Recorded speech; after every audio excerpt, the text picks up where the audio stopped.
There is this statement made by a great enlightened being called Neem Karoli Baba, where he says, it's better to see God in everything than try to figure it out. And that statement has a lot of depth in it if we really unpack that statement from the perspective of self inquiry as well. Because, first of all, is self inquiry a process of figuring it out? There is the tendency of the mind, of the intellect, to figure out answers, and it can look at the process of self inquiry, of asking the question, who am I, as a way of figuring it out. And that is a deep fallacy because, unlike other inquiry, let's say scientific inquiry or even philosophical inquiry, where the intent is to figure things out, self inquiry is looking at our very own source of being. And therefore, the inquiry is not about figuring it out. Simply, it's a pointer to the realization that the very ground of being is ever present and is the source from which the inquiry itself happens.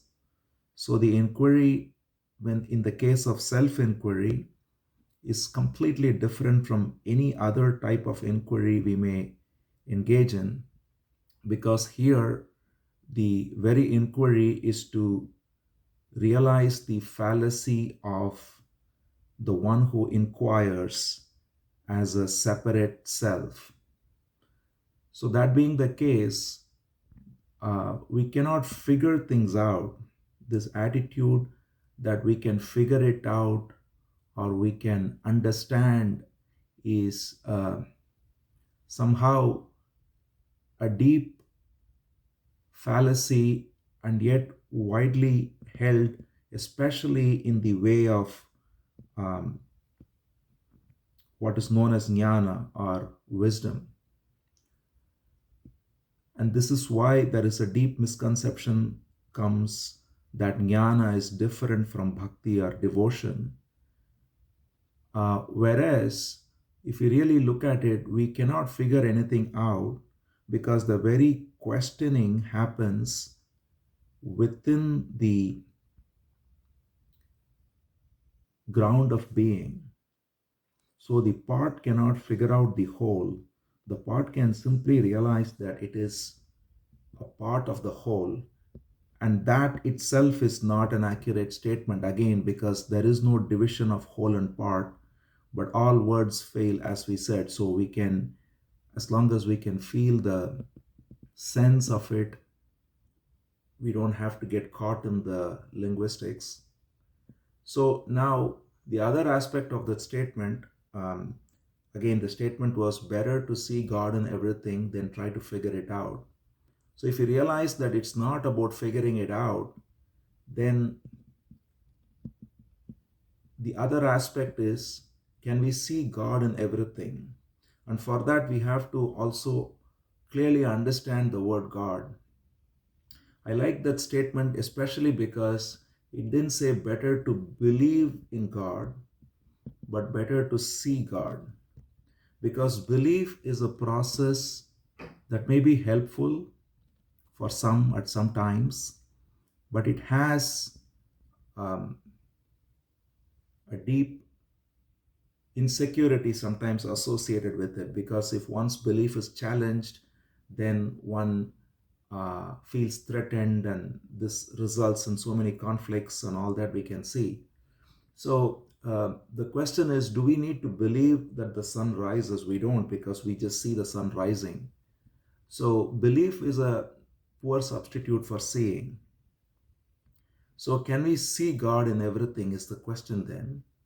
So that begs the question as to who or what is God. And if we look at that question carefully, we can see that the energy, first of all, at a very manifest level that functions, through which everything happens, can be definitely seen as something beyond any particular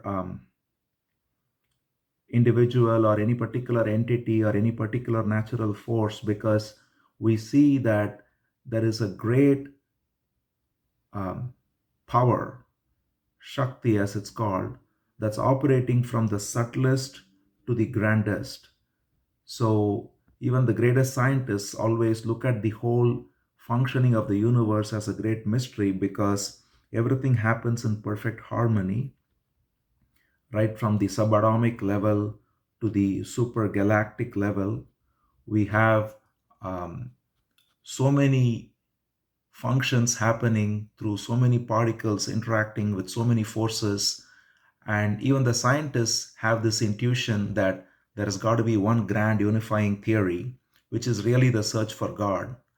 But be that as it may, we can clearly see that even in our own functioning, the body functions on its own. We are not we are not controlling our digestion, we are not controlling our breathing, we are not controlling our blood circulating.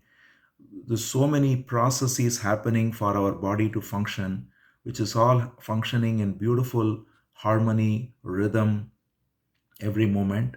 And we can see that in the smallest ant, in a plant, in animals, in stars, and in everything that there is.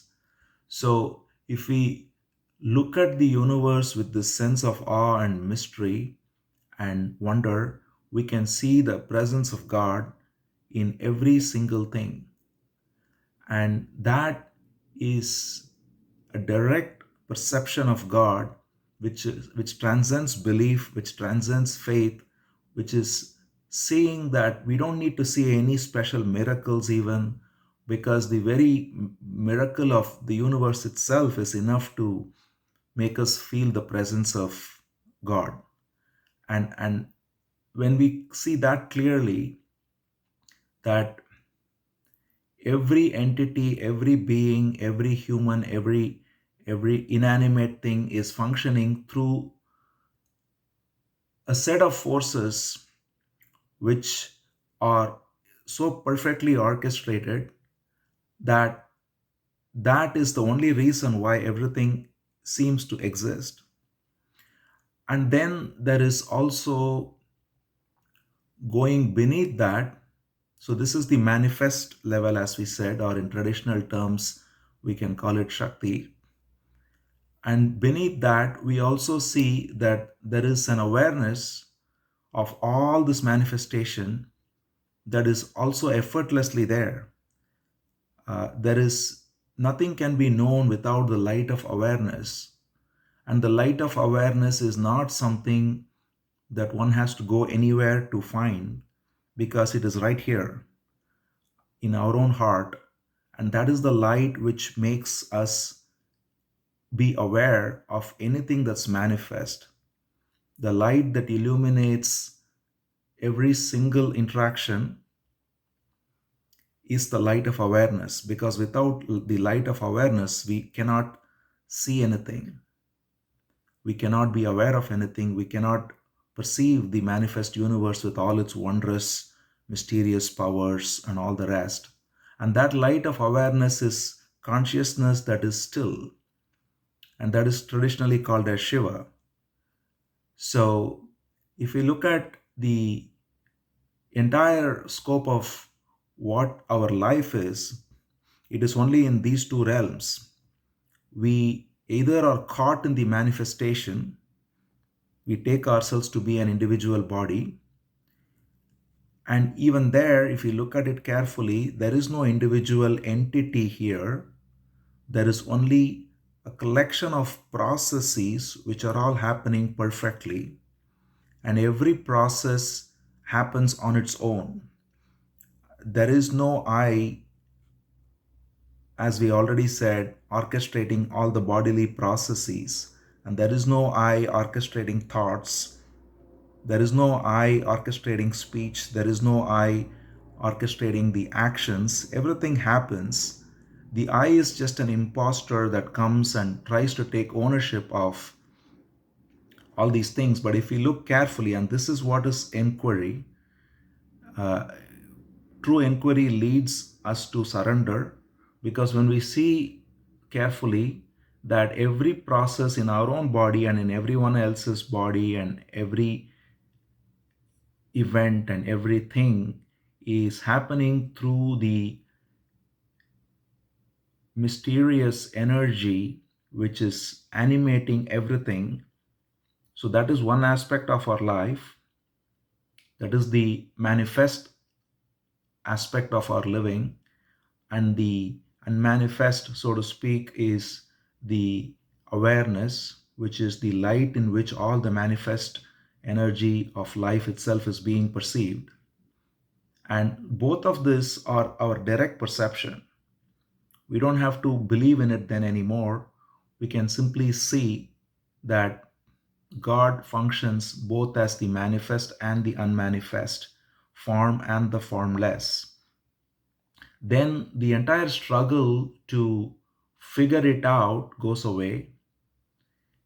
Even the struggle to realize God, seeking, all of this we can see are only because we are not seeing clearly.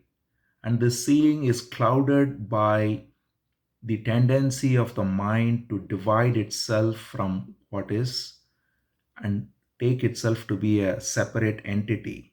And that is the root fallacy or original sin, if you want to use that kind of an expression. Um, though the reality is, the there is only ignorance. There is no ignorance is the sin, let's put it that way, because it's not that there is good and evil. The truth is there is only wisdom and ignorance leads to what appears to be evil, and wisdom leads to good. So the root of evil is ignorance. And when we see that this original ignorance, avidya, is the root of us taking ourselves to be separate, and if we can come back to the seeing, if we can, that is a process of inquiry itself, where when the cloud of vasanas or the cloud of desires rise up to create the illusion of separation, if we can come back to the seeing that there is no separate entity here, it's all manifestation of God's energy, that seeing is inquiry that leads us to see God in us and in everyone, and also to see that the light of awareness in which all this is perceived is itself, again, God directly perceived as our own being. And this is very practical in a way, I mean, in every way, I would say, because uh, this takes away the division between spirituality and the living in the world. Because many times what we do is we have our meditation practice or whatever, but then when we deal with the people in the universe, I mean in the world, in our lives, somehow there is a mismatch between how we function there, because we are somehow not able to carry that into the transactional world, as it were. And so this is basically a clear seeing that can divide or that can get rid of that division. When we see someone who is acting in a what appears to be a mean way, let's say, we can see that that's God functioning there in that particular way for a particular reason. We don't know the reason, because this is the mystery of the universe. Everything happens perfectly, And what appears to be very bad may have something that comes up which we don't know what the result of that is. So, if we are able to completely surrender to the intelligence of this universal intelligence that we call God, then we can be free of resentment, free of anger, free of holding the past. We don't have to, if we look at a past event, let's say that didn't go as we had planned, we can see that this is the uh, divine plan. This is the intelligence that is far superior than what my little intellect can perceive, and therefore completely accept it, not have any anxiety about what is yet to happen, knowing that it will happen perfectly according to the energy of this intelligence. So, in this way, we can clearly live in complete peace and abide in the presence of God every moment, and see the presence of God in everyone and in everything. And this just reminds me of this verse in the Bhagavad Gita. Again, Bhagavad Gita has these verses. Every single verse can, one verse understood properly is enough. And this is one such verse. Here Krishna says, Yomam pashyati sarvatra, sarvam cha mayi pashyati, tasyaham na pranashyami, sachamena pranashyati. So what it means is Krishna says, the one who sees me in everything, this is exactly what Neem Karoli Baba said, which Krishna has said in the Gita.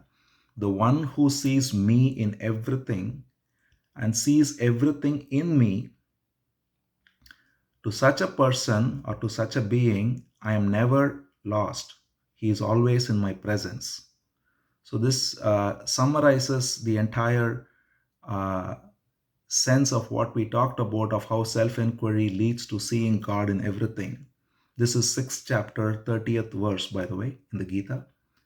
And the beauty of this verse especially is that Krishna talks about both by saying, one who sees me in everything, this is the manifest, and one who sees everything in me, this is the unmanifest. Because everyone is functioning through the manifest energy. So if we can see that, then we see the presence of God's energy, Shakti, in everyone. And if we can see everything in me, which is to say, all this manifest energy is happening in the light of awareness, which is Shiva, which is the ground of being. So if we can see both, then we are ever in the presence of God and we are never lost. This is the uh,